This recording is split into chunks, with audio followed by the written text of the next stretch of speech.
Nice. Today's daf, Be'ezus Hashem, is daf Samach Daled, very important daf in all of Nedarim. This is now we're switching gears.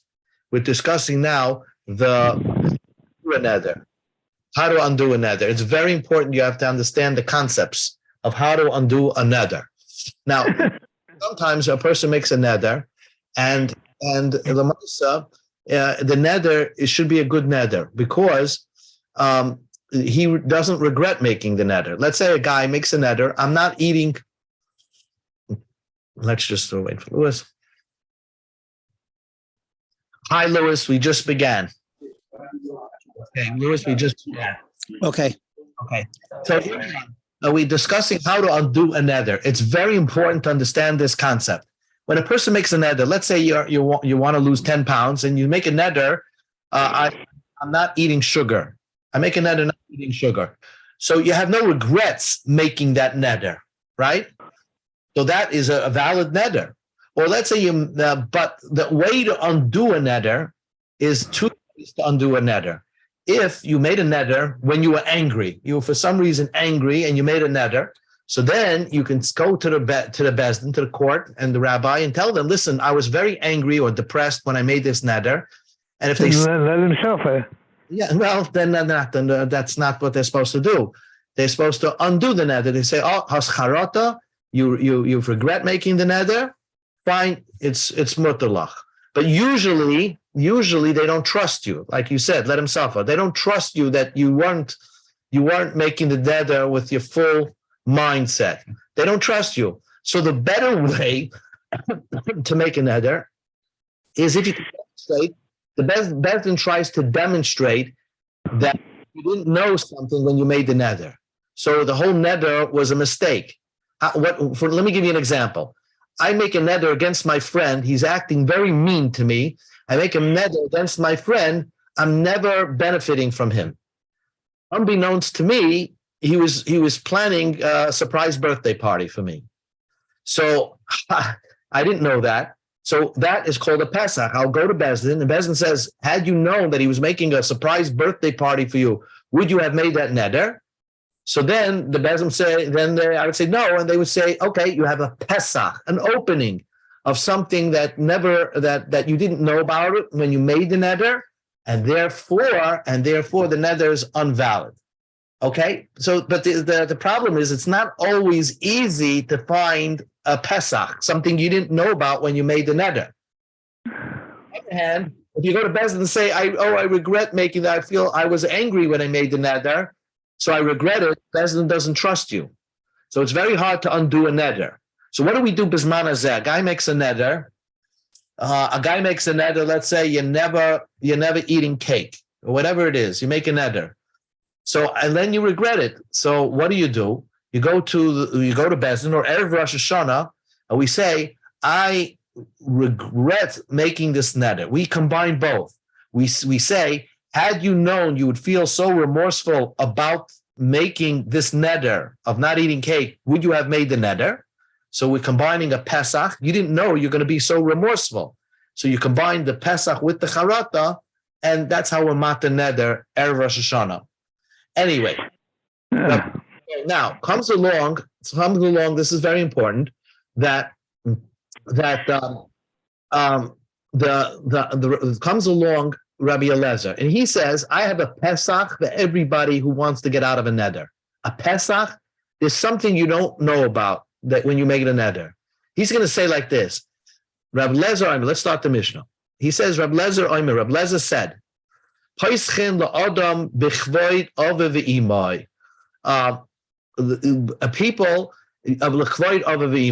a man who made a neder. Let's say he said a neder, I'm not drinking wine. So and he goes to Bezdin, and Bezdin is trying to get a way out of his neder. How do you get him out of his neder? So they'll tell him, look, people are talking in the street about you who makes nedarim, and you must be a bad person because evil people make nedarim. Really, you're not supposed to make a neder. So they're saying such not nice things about your father and mother that they gave birth to such a child, you who makes nedarim. And therefore, if you would know, had you have known that people talk bad about your parents, would you have made that neder? And he would say, no, of course not. I wouldn't have made that neder. So that's a heter. So Reb Lezer makes it very easy for Bezdin to find a pesach of a neder. Let's read it inside. Reb Lezer said, Poischin, Bezdin will open up to a person and say, B'chvayt ava v'imoy, in the honor of your father and mother. Had you known that people would have been speaking in the street about you, that you must have very bad parents because you're making nedarim, would you have made that neder? And he says, certainly not. Therefore, the neder can be undone that way. Chachamim say that doesn't work. Now, let's think about what the Chachamim mean to say. The Chachamim mean to say is like this.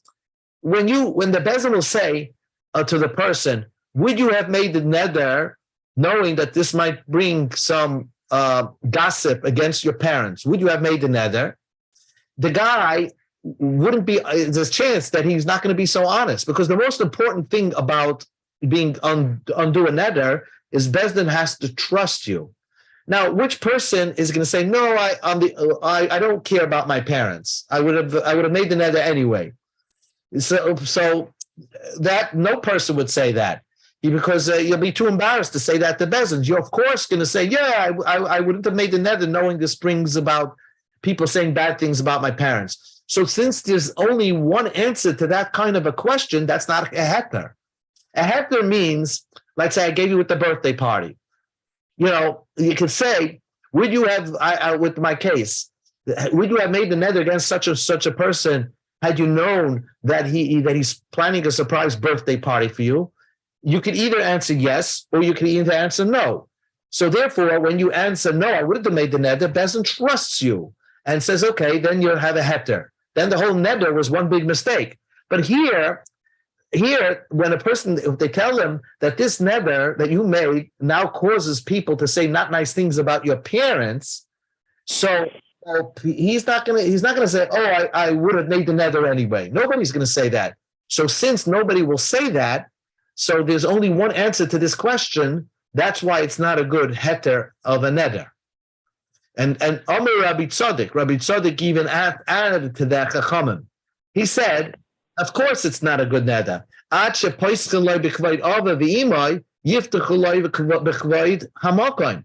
In Cain, ein nedarim. If you're looking for Pesachs, I could always go to a person and say, here's the Pesach. He comes to Bezdin and says, I want to undo my neder. So Bezdin could say, would you have made the neder knowing that God frowns upon people who makes the neder? Would you have made a neder? And he's probably going to answer, no, of course not. I would have never made a neder knowing that God frowns upon my neder. So then every neder has a heter. In Cain, ein nedarim. There is no neder anymore. There's no such a thing of a neder, because every neder, a person could go to Bezdin and have it undone that way. So what Rabbi Lezer Tzadok is saying, if there's only one answer to the question, then if there's only one answer to the question, then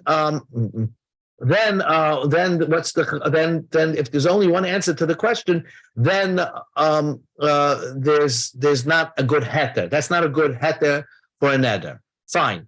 That's what Rabbi Lezer ben Tzadok said.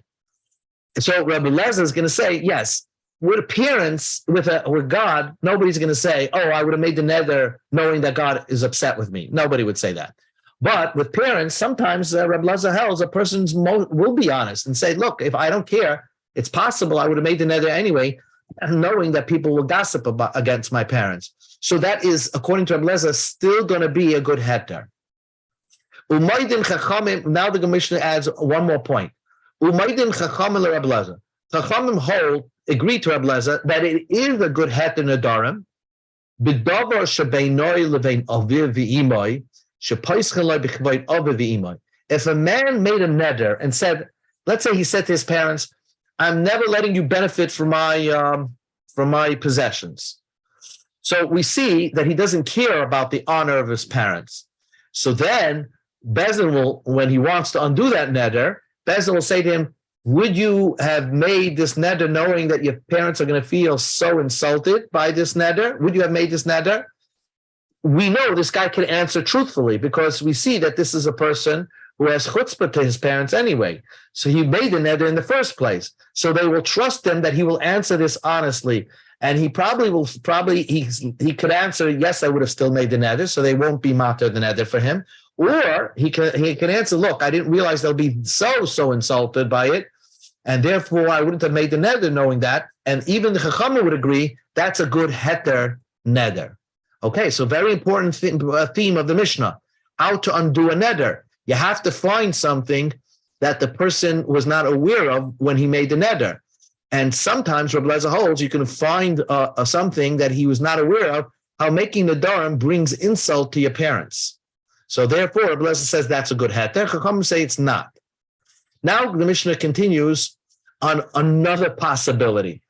Sometimes something happens after your neder. Something happened after your neder. And the question is that enough of a heter? Is that enough of a hataras nedarim to undo the neder? Would take that into account. I'll give you a case in a second. The Mishnah is going to. Rabbi Lezer has another leniency how Bezdin could be matter the neder. First, they could say poischem ben noilad, which means that Bezdin could open up and undo a neder if they find an event that happened after you made the neder. Had you known that this event would happen, you would have never made the neder. That's good enough to undo a neder, according to Rabbi Lezer. The Chachamim says, no, that's not a good enough reason to undo a neder. Something that happened after you made the neder, that's not something that could be used as a heter neder. Ketzad, here's the case. What is the example? Amar, a man says, I'm never going to benefit from so-and-so. Okay, you hate a guy. You had a guy in yeshiva who's a bully in yeshiva, and you say, I'm never going to benefit from him in my life. That was your neder. But all of a sudden, the guy turned around and became serious about life and did tshuva, v'nasa seifa, and he became the big rabbi in town where everybody needs him. Or you got into an anger spout with somebody, and you said, I'm never benefiting from you. I hate you. I'm never coming. And then we find out, the guy's son is getting married, and he got married suddenly, right? V'amar, and he goes to Bezdin, the man that made the neder, and he said, and we tell him, he says to Bezdin, Ilu hayisi yadeh. And now this is an event that happened after the neder. The guy became a sofer after the neder. The guy's son became engaged after the neder. And so the man who made the neder wants to undo the neder. And what's he going to say?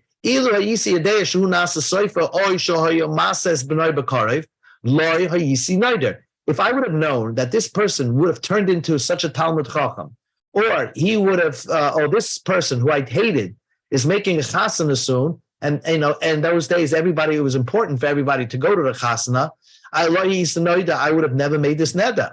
So according to Rabbi Lezer, that is a good heter, and Bezdin will undo the neder, even though the event that unknown became an unknown. The unknown thing was created after you made the neder. The Chachamim told no, noilad, something created after the neder is not a good enough excuse for Bezdin to undo the neder. Here's another example. You said koinim labayis zeh shani nichnos. You said, I'm never entering this house. I don't know. You had the heebie-jeebies about a particular house. Fine, that's the neder. V'nasa Beis HaKnesses, all of a sudden it became the local shul, and that's the only place where you can go into to daven. Amar, you can say, Ilu yisi yadei shu nasa Beis HaKnesses, if I would have known that this would have become a shul, lo hayisi noida, I would have never made that neder. So that's making a neder or about an event that was born after you made the neder. So Rabbi Lezer says the Bezdin could undo the neder by saying mutalach. Chacham says no, it always remains a neder. The Bezdin can't undo such a neder. So that is the Mishnah. Comes along the Gemara and just wants to discuss what Rabbi Lezer bar Tzadok said. In the Mishnah, Rabbi Lezer bar Tzadok said that if you want to find, if Rabbi Lezer was correct, he's making fun of Rabbi Lezer. He was taking the side of the Chachamim. If you say that a person could always open a neder by saying, "Oh, I didn't realize it would insult my parents. It would be degrading and do something for the honor of my parents. It would cause people to gossip about them. We should open up every neder about God, because by making a neder, God frowns upon it. He's upset. So in Cain, ein nedarim. If that was the case, then there would be no such a case of a neder. What does this mean, ein nedarim? There will be no neder.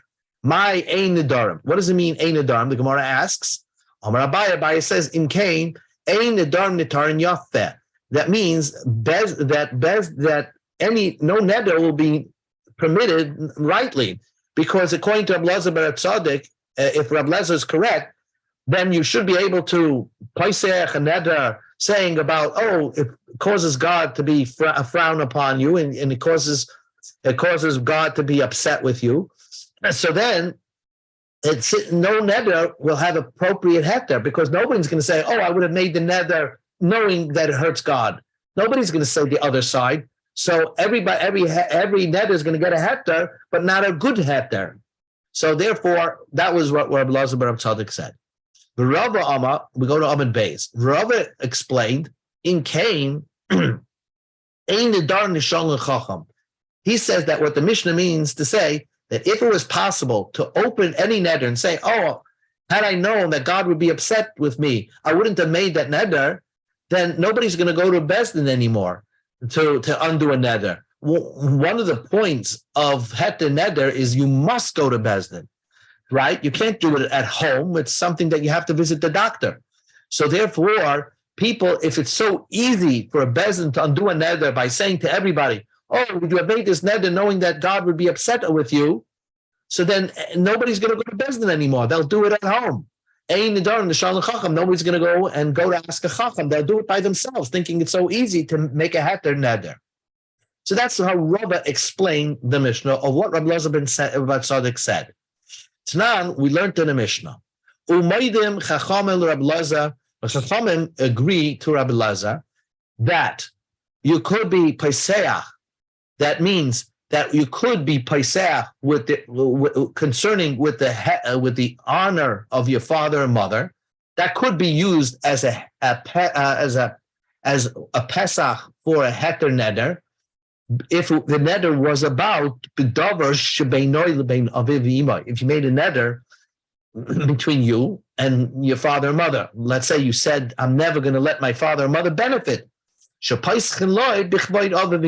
then you could open up and say, oh, that because this is an answer you would answer correctly, because since you had the chutzpah to make a neder, never to have your parents benefit from your possessions. So then if you want to undo that neder, everybody would agree, even the chachamim would agree, that the bezdin will say, oh, would you have known that your parents would be so insulted by what this neder, would you have made the neder?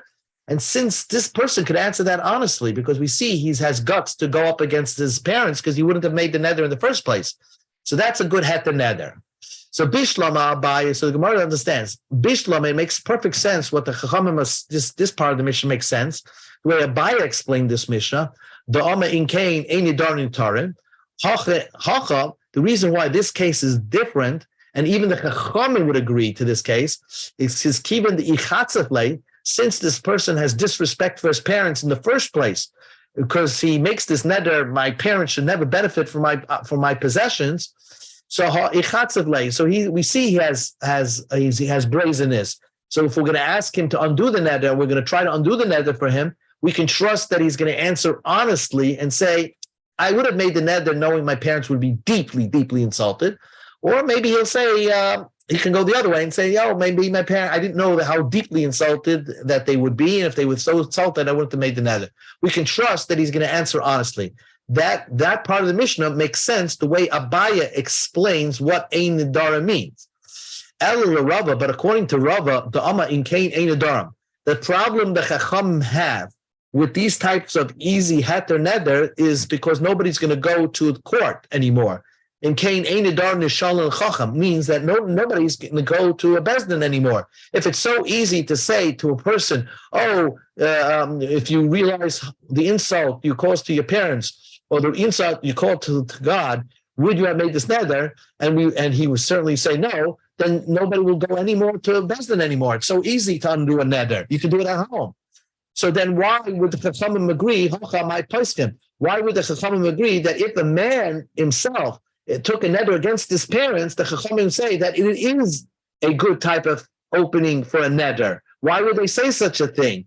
A person's not going to go to Bezdin anymore because any neder you're going to always open up and say, insulted my parents. Answers the Gemara, Amri, the Chachamim will answer you, it's a very big difference. Kivan the Chol Nidri, in every neder that you make, we don't, you cannot go without a chacham because the kavit other the imai excuse doesn't work with any neder, right? A chacham only make the exception if you made the neder against your parents, then the kavit other the imai heter works. But in most of the Dafim, it doesn't work. So in that case, the chachamim will agree. In that case, they will give you the exception that you could paiskin the kavod other the imai because it's only used in one case. So in all scenarios, you're going to end up going to Bezdin because most of the time you need to go to Bezdin. But when it comes to, let's say, making a Pesach, let's say about Hashem, and if you say that it works, that you can say, oh, would you have known that it causes Hashem to be upset when you made the neder? If you say that works, then nobody's going to come to Bezdin anymore because everybody will do it at home. So it's still going to be difficult to be mater neder according to Chachamim. So the Chachamim will allow Bezdin a leniency in only a specific case when a man made a neder against his parents. They'll make a leniency that in that case you can be paisech with kavod of the imai to undo the neder. New Gemara, and again what we discussed in the Mishnah. The Mishnah said one last point, which was that if you make a neder and an event occurred that just was born out of thin air, that was not around when you made the neder. The example the Mishnah gave you is, let's say you said, I'm never entering this house. Okay, the house, you're never entering the house. All of a sudden it was bought by the shul, and now that's the only shul in town. So that's an event that happened after the neder. So Rabbi Lezer says that's still a good, you peischem b'noilin. You could still undo a neder with something that happened afterwards. And Chachamim said it doesn't work. No, that's not a good heter neder. My time at the Rabbi Lezer. The Gemara asks the question, what is the reason Rabbi Lezer? I mean, what's the source? This is something, an event that the guy, when he took the neder, he was fully aware of all the consequences of what's going on around him at the time he took his neder. So just because something was born later on, how do you know that can undo a neder? Amar Rav Chizda says, the Amakra, you find it in the Chumash. Where do you find it in the Chumash? Because the Torah says that Moshe Rabbeinu made a shvua to his father-in-law Yisro, that he's going to stick in minyan and be a good son-in-law and live next to his father-in-law and marry Tzipora, because Yisro was concerned that he's gonna marry Tzipora and run, just like Yaakov Avinu ran away from Lavan. So Moshe swore that he's going to, the Pasuk Chumash says that Moshe swore to his father-in-law that he's never leaving Midian. And Moshe was comfortable in making that shvua because people, he was a fugitive. He was a wanted man in Mitzrayim. Then Moshe Rabbeinu goes to the Har Sinai and he meets God, and God tells him that you don't have a neder anymore. You don't have a shvua anymore. Why? All the people that were looking for you as a fugitive have died. So therefore, you don't have a neder anymore, because if you would have known that the people are dead, you wouldn't have made that neder. You wouldn't have made that shvua. So therefore, Moshe Rabbeinu, you don't have a shvua. So the Gemara asks the question, the fact that these people died, let's call them whoever they were, died, that's something that was an event that occurred after Moshe swore to his father-in-law that he's staying. And yet, God said, that's good enough of an excuse to undo Moshe Rabbeinu's neder. Mikan shepaischem b'noilin. So from here you see that with a noilat, something that occurred after the shvua or the neder can be used as a heter, as a pesach, to undo the neder. So that's a good proof from the Torah. So how can you argue against the Torah? So the Gemara asks, Rabbana Mai Tamayu, what's their reasoning? So the Gemara says a fascinating thing, a very important point. Kisavre, they hold Hanimi Mesu, the people who were looking for Moshe's life, those two people who tattletaled to Paroi, that Moshe Rabbeinu killed the Egyptian, did they really die? Actually, they did not die. Rab Shimon ben Yachai, Rab Yochanan said in the name of Shimon Yachai, Kol Mokum Shnema Nitzim V'Nitzavim, Eina Eladasam V'Virim. Those people that had a fight with Moshe Rabbeinu, the Nitzim, and those are the same people who actually, when Moshe Rabbeinu was having a war against Korach in the Midbar, are the same and one people. They survived, they left Mitzrayim, and they came and joined the whole 40 years in the desert.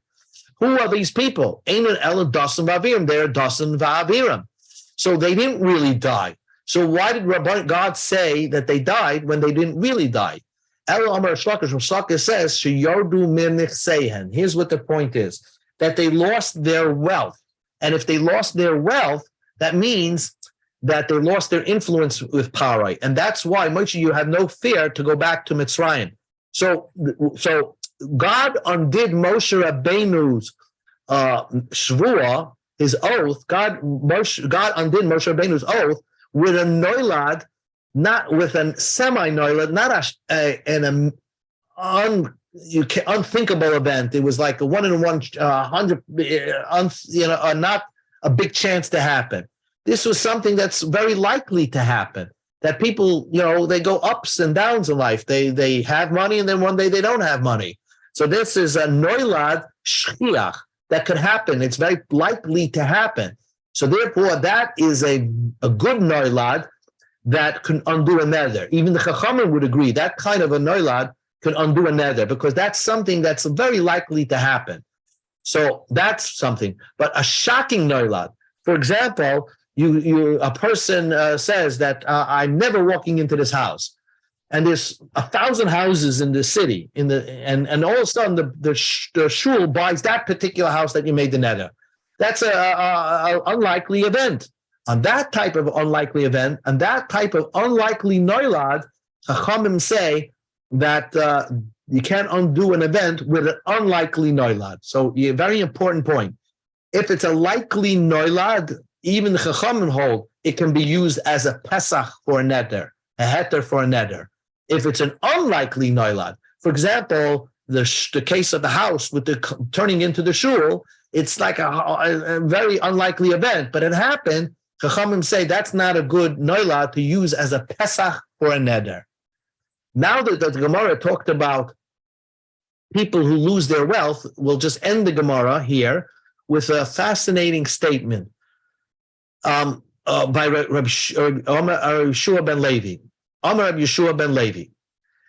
Kol Adam, any human being, she'ein lo banim, that has no children, chashuv kemes, he's considered as if he's dead.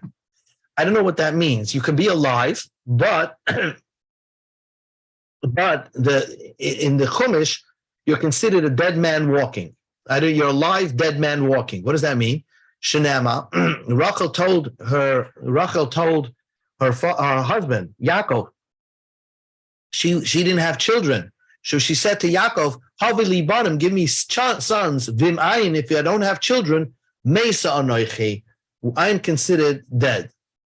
So let's see further about this. Betanya, we learned in a Brisa. There are 4 people that you'll meet in life. Hashuv and Kemes, they are considered as if they're dead. Although they're alive, you see them, they're alive, they're talking to you, you should consider them as dead people.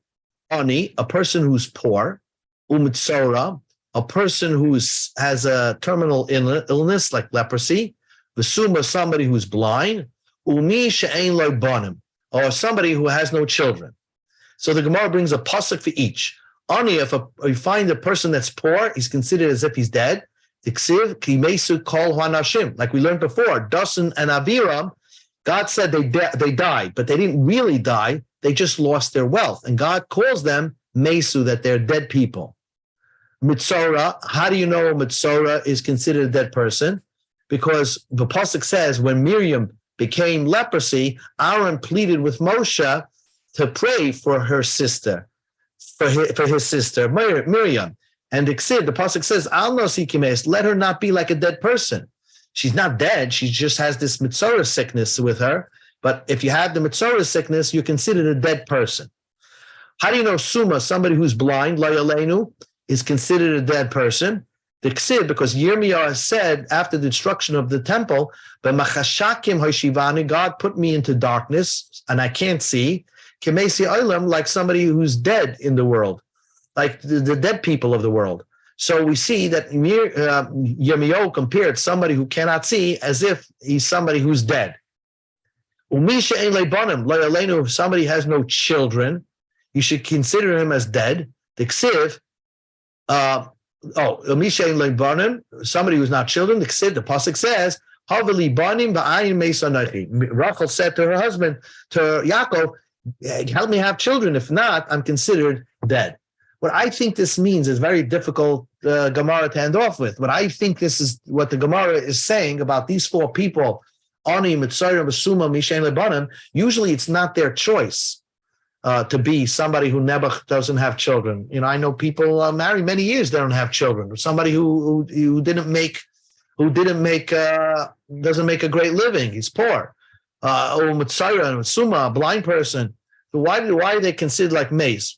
What the Gemara is trying to say is that you have to view them as just like a mace. You touch it, it affects you. You become tameh. If they're not careful, they seem to be bitter people because of loyalenu, their lot in life, and therefore they can have an effect on you. So the Gemara is telling you have to be aware of such people because they have such great challenges. If they overcome those challenges, they can be unbelievable, have such a positive impact on the world. They don't have to be ani, poor. You can be poor and happy and sameach bechelka, and happy with your lot. A person who has no children can have children in other ways of teaching, of writing, of helping other people learn. So in effect, there's more than one way to have children.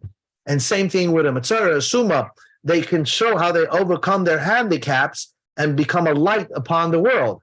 But if you meet people like that, you have to be very concerned that if they're not that way, they can have a negative impact on you because of their lot in life. So great people have great challenges, and this is what the Gemara ends off of. Four people are considered like dead. Again, this all came into the sugya of what happened to Dasan and Aviram after in the Chumash. Did they die or they actually became poor?